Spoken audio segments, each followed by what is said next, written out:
Hello students, welcome back to Sachin math classes. जो हमारा MSc का मैथमेटिक्स चल रहा है, integral equations and boundary value problems, उसके ऊपर आज हमारा लेक्चर नंबर 23 है। लेक्चर अभी तक मैंने 1 से लेकर 22 तक लेक्चर ले लिया, उनका सभी का लिंक नीचे डिस्क्रिप्शन में दिया हुआ, वहाँ जाके आप देख सकते हो।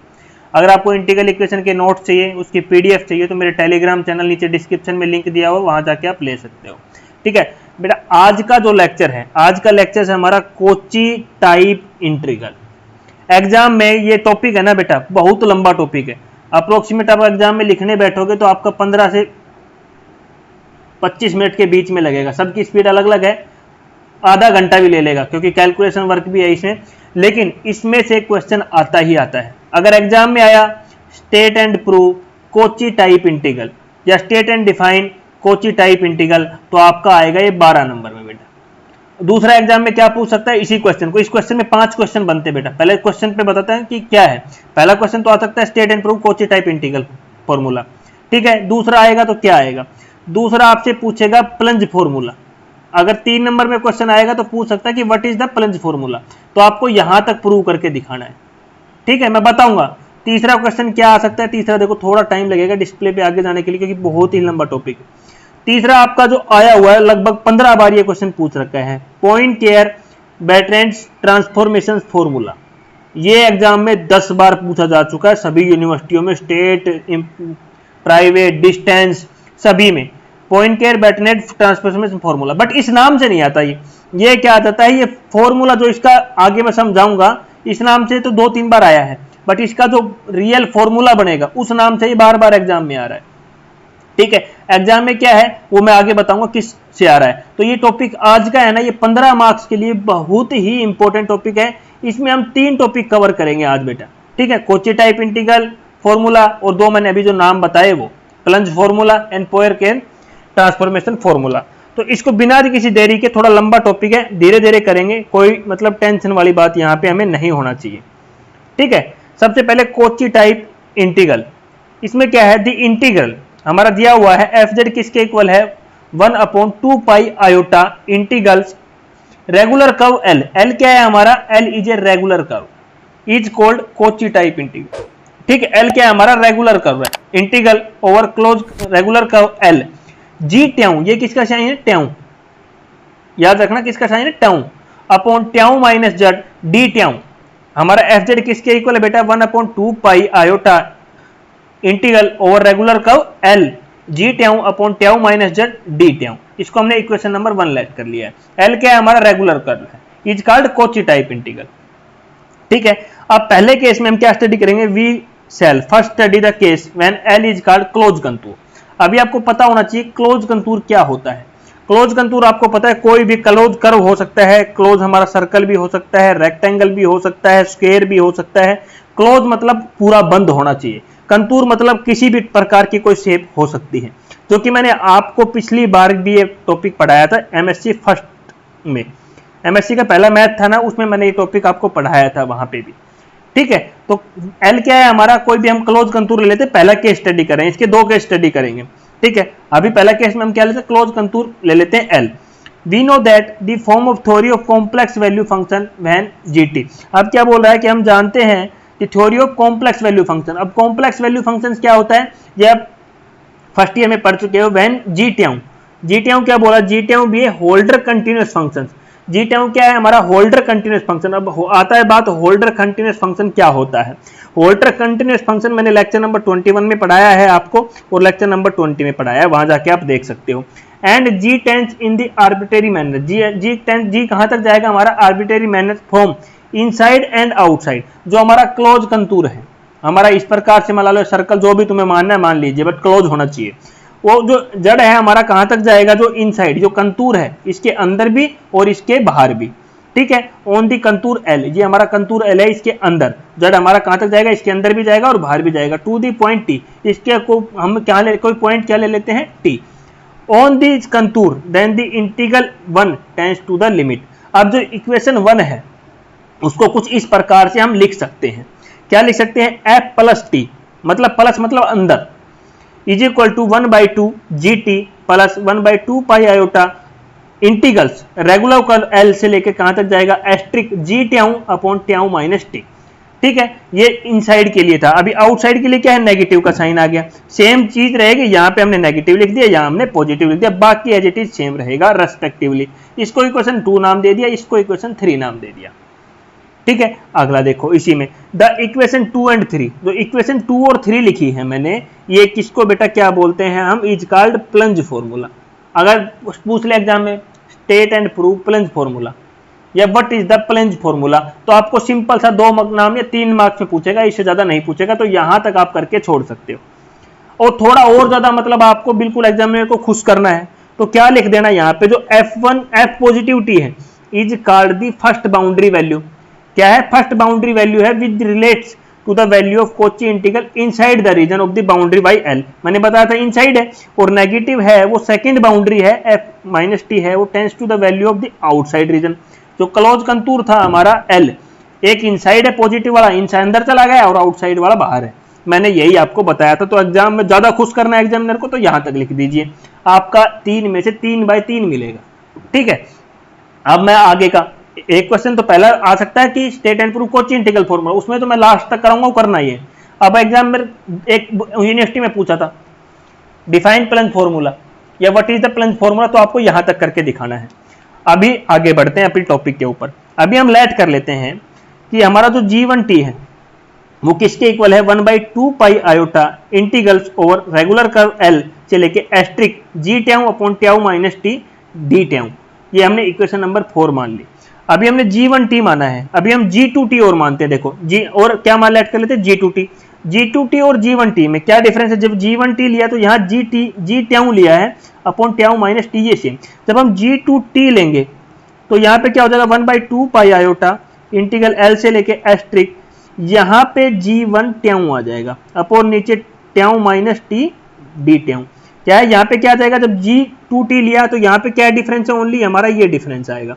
यहाँ क्या आ जाएगा G1, हमने यहाँ G2 तो यहाँ क्या आ जाएगा G1 आ जाएगा, तो हमने पहले लिखा है। अब आगे क्या बोले, इसको इक्वेशन नंबर 5 नाम दे दिया, ये हमने लेट किया बेटा। Are the Cauchy principal value for singular integrals on the function G T and G1T respectively. ठीक है, जो हमारा G1T है और G1T और GT है वो हमारे क्या है, सिंगुलर इंटीग्रल है। ठीक है, let GT and G1T are Holder continuous. जो हमारा GT है और G1T है वो क्या है, हमारा होल्डर कंटिन्यूअस है, एंड L क्या है, हमारा क्लोज कंटूर है, ये हमने पहले ही बता दिया। अब हमें क्या करते हैं, we shall form an iterated kernel. हम एक इरिटेटेड कर्नल लेते हैं जो कि कनेक्ट करेगी, किसको कनेक्ट करेगी, the function G2 and G को। किसको कनेक्ट करेगी, G2 एंड G को कनेक्ट करेगी। ऐसी क्या ले लेते हैं, इरिटेटेड कर्नल ले लेते हैं। ठीक है, for the consider the Kochi type integrals, ये आपने कॉम्प्लेक्स एनालिसिस फर्स्ट ईयर में पढ़ा था।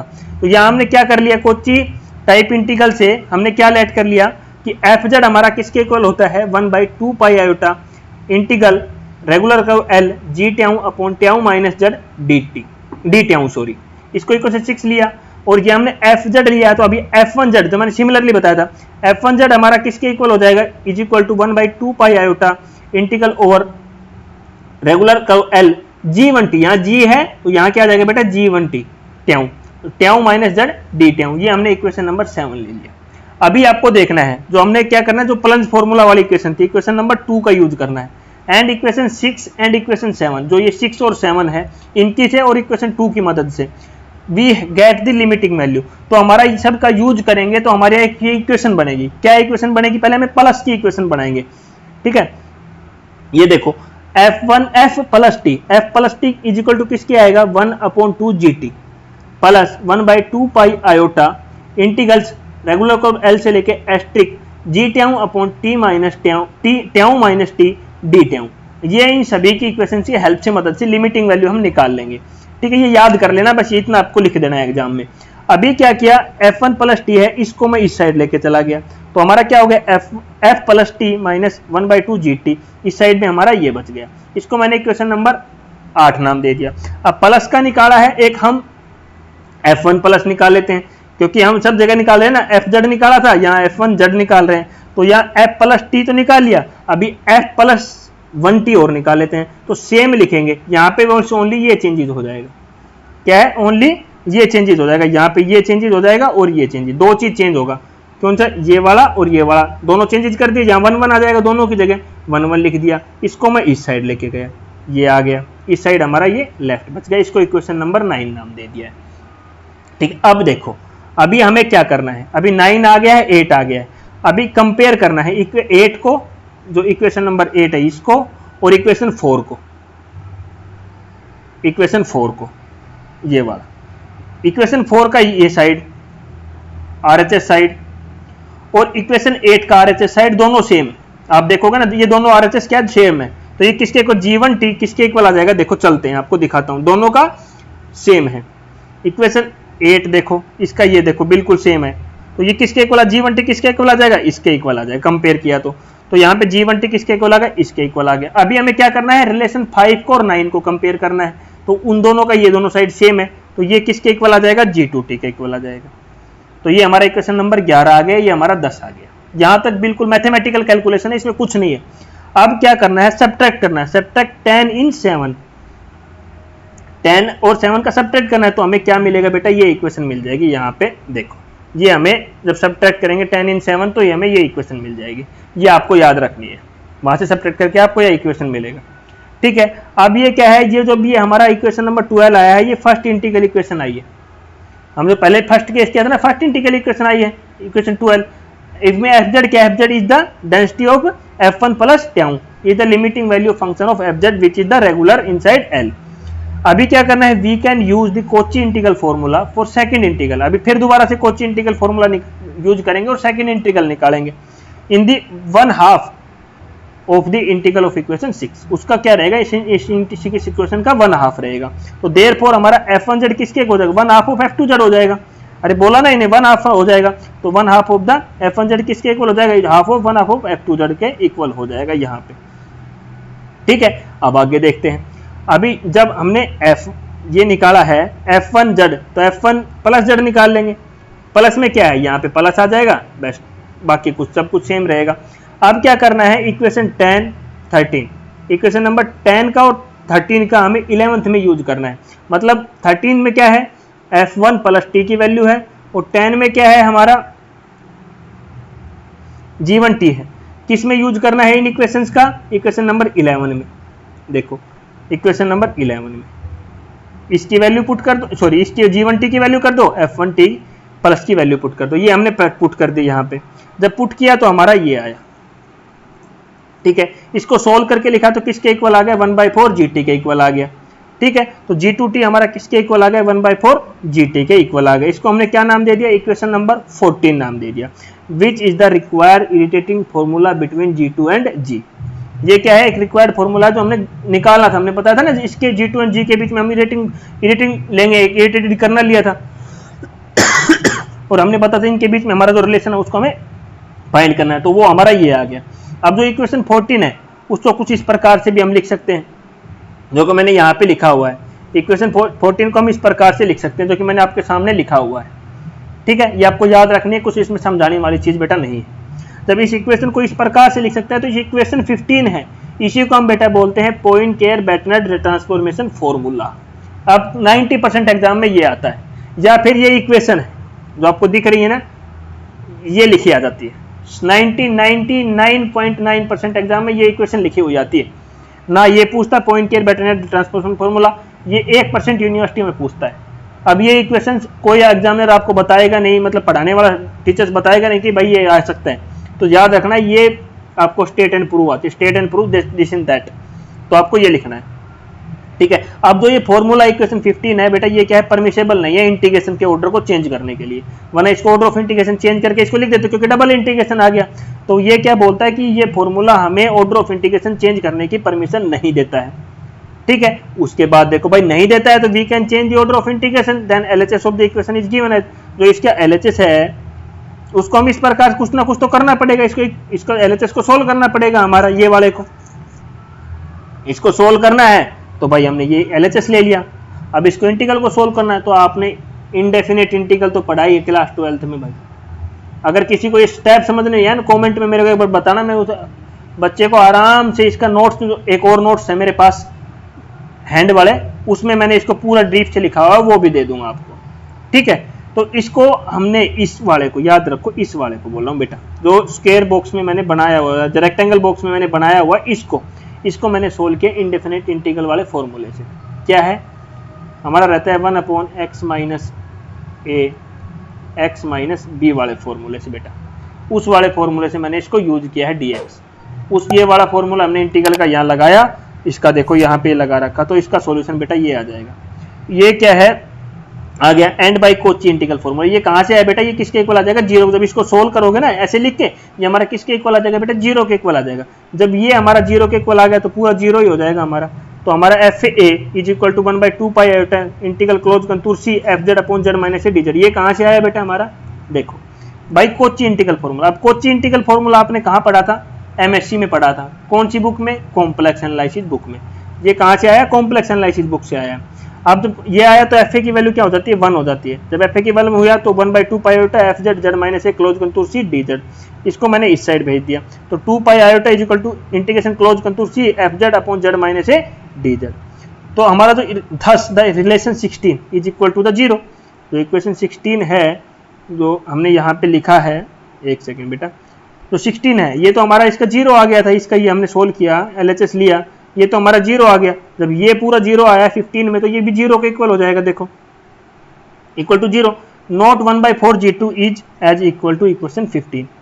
ठीक है, तो ये था बेटा हमारा प्रूफ। अब एक छोटी सी रिक्वेस्ट है आप लोगों से, यहाँ मोटा मोटा सुन लीजिए आपको, ठीक है। अभी मैं कौन सा मैथ पढ़ा रहा हूँ, इंटीग्रल इक्वेशन। इसके बाद कौन सा पढ़ाऊंगा, मैकेनिक्स ऑफ सॉलिड, ठीक है। उसके बाद हम कौन सा मैथ पढ़ेंगे, पार्शियल डिफरेंशियल इक्वेशन। उसके बाद हम पढ़ेंगे सिम्शियोलॉजी, ठीक है। उसके बाद हम पढ़ेंगे डिस्क्रीट मैथमेटिक्स। ये हम दिसंबर तक कंप्लीट करने की कोशिश करेंगे, ठीक है। ये सारे सेकंड ईयर के मैथ हैं, तो हम दिसंबर तक इसको कंप्लीट करने की कोशिश करेंगे। उससे पहले मैंने कॉम्प्लेक्स एनालिसिस पढ़ा दिया है, ऑर्डिनरी डिफरेंशियल इक्वेशन पढ़ा दिया है, टोपोलॉजी के भी हमारे पास नोट्स अवेलेबल हैं, एडवांस एब्स्ट्रैक्ट अलजेब्रा के भी हमारे पास हैं, ठीक है। ये सारे नोट्स हैं, कोई भी नोट चाहिए ना 100 रुपीज़ में अवेलेबल है। प्लस में ये वीडियो लेक्चर तो मैं आपको फ्री में करवा ही रहा हूँ, और बोलोगे तो प्रीवियस ईयर क्वेश्चन पेपर भी हम आपको प्रोवाइड कराने की कोशिश करेंगे बेटा, ठीक है। तो नेक्स्ट लेक्चर में मिलते हैं बेटा, बहुत ही इजी लेक्चर है ये, और आपको 12 से 15 मार्क्स का एग्जाम में रखा हुआ मिलेगा एज इट इज बेटा। डरना नहीं है, कॉन्फिडेंट होके इसको मैथमेटिकली 5-7 बार लिख के दोगे दबा के, आपका बिल्कुल मजा आएगा पढ़ने में और इसको करने में भी, ठीक है बेटा। तो इतनी मेहनत कर रहा हूँ आपके लिए, कोई भी एमएससी का किसी भी चैनल पे आपको पूरा सिलेबस मिले तो मेरे को कमेंट करके जरूर बताना, क्योंकि मैं पूरा सिलेबस करा रहा हूँ, प्राइवेट, डिस्टेंस एंड रेगुलर। क्योंकि मेन प्राइवेट और डिस्टेंस वाले बच्चों को प्रॉब्लम होता है पढ़ने में, रेगुलर वाले तो भाई कॉलेज जाते हैं। और प्राइवेट और डिस्टेंस से कौन करता है, हमारे जो घर बैठ के किसी जॉब में लगा हुआ है तो बंदा, या किसी कारणवश वो कॉलेज नहीं जा सकता, या उसके पास पैसे नहीं है रेगुलर जाने की पढ़ने के लिए, तो इसके लिए मैंने इसकी फीस ओनली मात्र 100 रुपीज़ लिखी हुई है पर वो। अगर आप कोई 5 सब्जेक्ट का लोगे, पूरा कोर्स लेना है आपको 5 सब्जेक्ट के नोट्स, तो आपको 400 रुपये में प्रोवाइड किया जाएगा। अगर कोई भाई हमारा यहाँ पे किसी डिफिकल्टी में फंस रहा है और इतने भी रुपए नहीं दे सकता, तो मेरे को एक बार टेलीग्राम पे जरूर कांटेक्ट करना, जितना मेरे से मदद होगा मैं उतना मदद करने की कोशिश करूंगा, ठीक है। तो वीडियो अच्छी लगे तो बेटा लाइक जरूर कर देना, शेयर करना, चैनल को सब्सक्राइब जरूर करना। Thank you.